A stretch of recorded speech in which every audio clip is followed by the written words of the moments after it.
એક એવું ATM machine કે જેમાંથી નહીં નીકળે રૂપિયા, જેમાં નહીં સ્વાઇપ કરવું પડે એટીએમ કાર્ડ. આ એક એવું અનોખું એટીએમ મશીન કે જેમાંથી નીકળશે ગાયનું શુદ્ધ દૂધ. આ વાત સાંભળીને જરૂર આશ્ચર્ય અને નવાઈ લાગશે, પણ કંઈક આવું જ મિલ્ક એટીએમ તૈયાર કરવામાં આવ્યું છે ભુજમાં.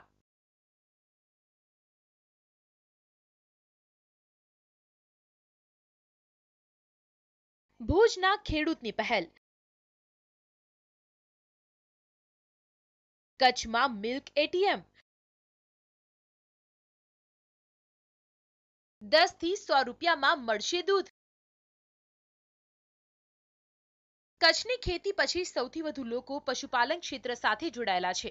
આ ક્ષેત્રમાં પણ હવે ખેડૂતો ઇનોવેટિવ બન્યા છે અને ઘરે ઘરે દૂધ આપવાની જગ્યાએ દૂધનું જ એટીએમ ગામમાં લગાવી દેવાયું છે. આ મશીનની કિંમત છે 1 લાખ રૂપિયા. પણ અહીંયા મારું ગાયના દૂધનો જ ઉપયોગ કરું છું.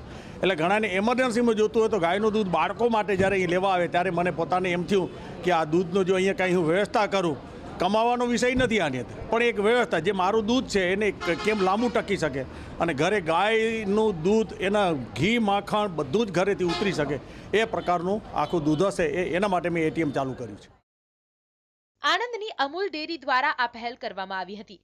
આણંદમાં એટીએમ મિલ્ક સેન્ટર શરૂ કરાયું હતું, તો કચ્છ જેવા દુર્ગમ ગણાતા વિસ્તારમાં કોઈ ખેડૂતે આવી પહેલ કરી હોય તેવી આ પ્રથમ ઘટના છે.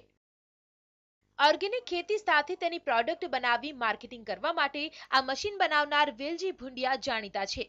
તેમની આ પહેલને ખેડૂતો અને પશુપાલકો આવકારી રહ્યા છે.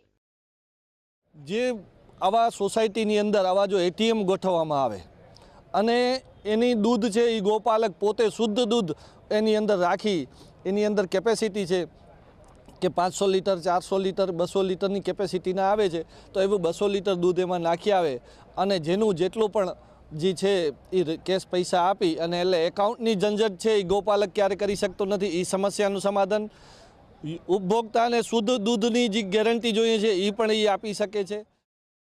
ખેતી કે પશુપાલન ક્ષેત્રે કચ્છમાં ક્રાંતિ એ હવે કોઈ નવી વાત નથી. અનેક ખેડૂતોએ નવી પહેલ કરી અન્યને નવી દિશા આપી છે. ત્યારે પશુપાલન ક્ષેત્રે કચ્છમાં હાલ જ્યારે ડંકો વાગી રહ્યો છે, ત્યારે એક પશુપાલક ખેડૂતની એટીએમ મશીનથી દૂધની પહેલ એ એક નવી ક્રાંતિ સમાન જ છે.